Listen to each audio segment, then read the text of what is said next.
अस्सलाम वालेकुम। मेरा नाम है तैयबा और आप देख रहे हैं audio visual books columns editorial और ओपिनियन सेक्शन में आपका वेलकम। आज की अखबार रोज़नामा दुनिया, तारीख़ 7/19/2020, हुक्म अज़ान डॉक्टर हुसैन अहमद। कॉलम का नाम है मुझको एहसास की शिद्दत ने जला रखा है। जनाब तारिक अज़ीज़ ज़िंदगी के स्टेज पर कई दहाइयों तक अपना रंग जमाते और अपना लोहा मनवाते रहे और बिला आखिर देखती आंखों और सुनते कानों को अलविदाई सलाम कहकर इस दुनिया से नहायत बावकार अंदाज में रुखसत हो गए। अगर मुझे सिर्फ 2 लफ्ज़ों में उनकी पुरजोश वलवला अंगेज़ और भरपूर ज़िंदगी को उन्वान देना हो तो मैं इसे शिद्दत एहसास का उन्वान दूँगा।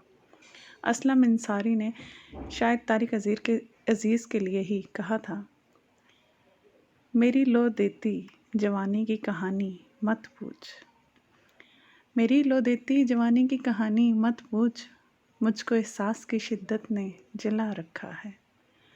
दुनिया ने सबसे पहले 23 मार्च 1970 को इस शिद्दत एहसास का टोबा टेक सिंह में भरपूर मुजाहिरा देखा। नेशनल अवामी पार्टी के सरबराह मौलाना अब्दुल हमीद भाषानी और बाज़ दीगर कायदीन की मौजूदगी में तारिक अज़ीज़ ने नहायत जोशीली इनकलाबी तकरीर की। इस तकरीर पर उन्हें बहुत दाद मिली। उन्होंने इस तकरीर में इस्तेहसाली क़ुव्वतों को ललकारा था। पाकिस्तानी अवाम को पहली बार मालूम हुआ कि तारिक अज़ीज़ महज एक अनाउंसर और टीवी कंपेयर नहीं बल्कि एक इनकलाबी ज्वालामुखी हैं। बोस्टन अमेरिका में मुकीम मेरे सिंधी दोस्त काजी खालिद अहमद ने आज सुबह ही मुझे फ़ोन करके बताया कि 1970 में जुल्फ़िकार अली भुट्टो ने आम इंतखाबात में पीपल्स पार्टी की कामयाबी का जश्न मनाने के लिए कराची में जुलूस निकाला, जो शाराए फैसल और बंद रोड से होता हुआ लियारी के वसीउल अरीज़ मैदान में जाकर ख़त्म हुआ था। काजी साहब एक नौजवान की हैसियत से इस जुलूस में शामिल थे। ट्रक पर भुट्टो साहब के साथ दीगर कायदीन के अलावा तारिक अज़ीज़ भी थे। काजी साहब के बकौल अपनी तकरीर से पहले भुट्टो साहब ने बड़े जज्बाती अंदाज में तारिक अज़ीज़ को मुखातिब करते हुए कहा, उठो तारिक, पहले तुम तकरीर करो। तारिक अज़ीज़ साहब ने इस जलसे में अपने शोला बयानी के कमालात दिखाए और एक समा बांध दिया। वो गरीब का दुख दर्द दिखावे के तौर पर नहीं, दिल की अथाह गहराइयों से महसूस करते थे। और जब वो किसी दुखी, किसी मज़लूम, किसी फरियादी और किसी मजबूर की कोई मदद न कर पाते तो बहुत आज़रदा खातिर होते थे। एक बार ख़ुद तारिक अज़ीज़ एक बेतकल्लुफ़ दोस्त को बता रहे थे कि लोग उन्हें अपने मसाइल बताते और दुखड़े सुनाते हैं तो उन्हें बहुत दुख होता है कि वो सब परेशान हाल लोगों की मदद नहीं कर पाते। फिर उन्होंने खुद साबिर ज़फ़र का यह शेर सुनाया, बेसहारा कोई मिलता है तो दुख होता है, बेसहारा कोई मिलता है तो दुख होता है, मैं भी क्या हूँ कि किसी काम नहीं आ सकता।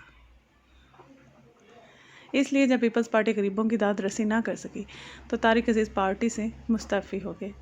तारिक अज़ीज़ बेसरो समानी के आलम में साहिवाल से 1960 के अवाइल में लाहौर आए और यहाँ किसी सिफारिश या ताल्लुक़ वास्ते से नहीं बल्कि अपने हुनर और अपने फ़न ख़ताबत से पहले रेडियो पाकिस्तान से मुलाजमत का आगाज़ किया और फिर किस्मत ने यावरी की और 1964 में जब लाहौर से टेलीविज़न का आगाज़ हुआ तो वो इसके पहले टीवी अनाउंसर थे। वो एक बाकमाल कंपेयर, आर्टिस्ट, शायर और अदीब थे। ताहम मालूमात आमा के बारे में उनके नीलाम घर में उनके कमाल फ़न ने ऐसी बुलंदियों को छुआ जो इससे पहले शायद ही किसी कंपेयर या सदाकार के हिस्से में आई होंगी।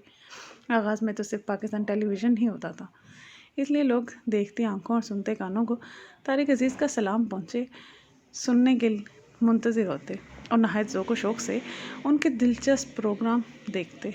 प्रोग्राम में तारिक अज़ीज़ बरजिस्ता और बरमहल अशार के इस्तेमाल और बैतबाजी के मुकाबलों के दौरान अपनी खूबसूरत कंपेयरिंग से इसमें रंग भर देते थे।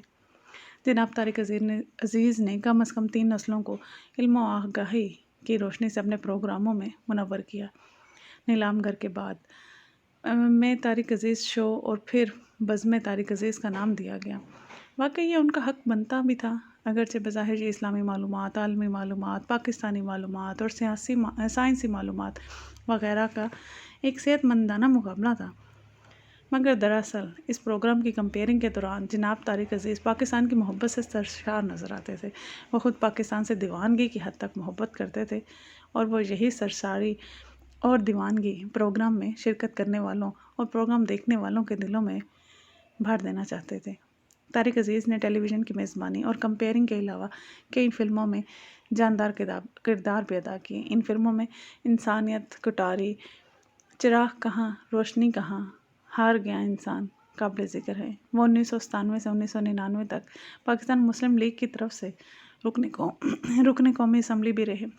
اس دوران جب مسلم لیگ نون کے کارکنوں نے چیف جسٹس سجاد علی شاہ کے زمانے میں سپریم کورٹ پر چڑھائی کی تو ان میں طارق عزیز کا نام بھی آیا۔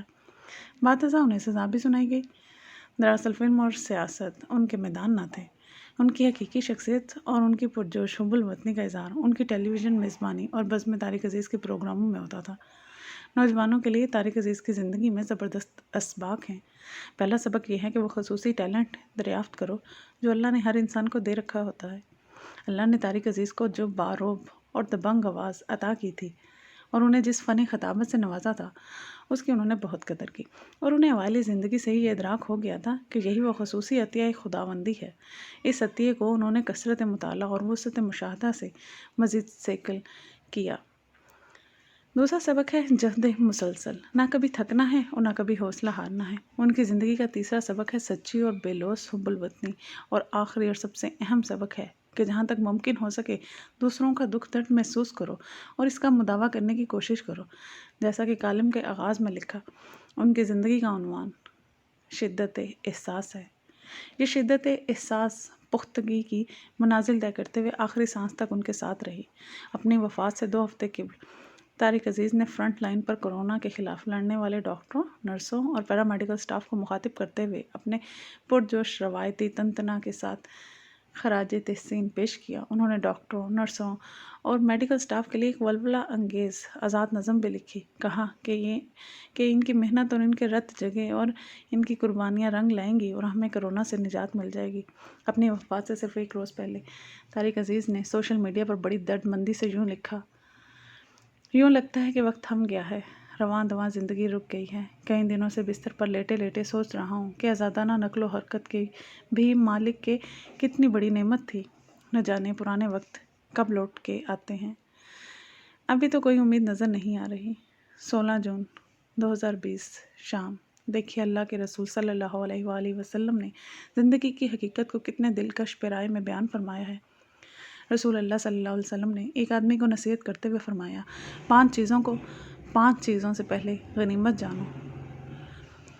5 چیزوں سے پہلے غنیمت جانو: جوانی کو بڑھاپے سے پہلے، صحت کو بیماری سے پہلے، مالداری کو محتاجی سے پہلے، فراغت کو مشغولیت سے پہلے، اور زندگی کو موت سے پہلے۔ اللہ مرحوم کے حسنات قبول فرمائے، ان کی سیئات سے درگزر فرمائے اور انہیں جنت الفردوس میں بلند مقام عطا فرمائے، آمین۔ سننے کا شکریہ۔ سبسکرائب کرنا نہ بھولیے تاکہ آنے والی ہر ویڈیو سے مستفید ہو سکے۔ شکریہ۔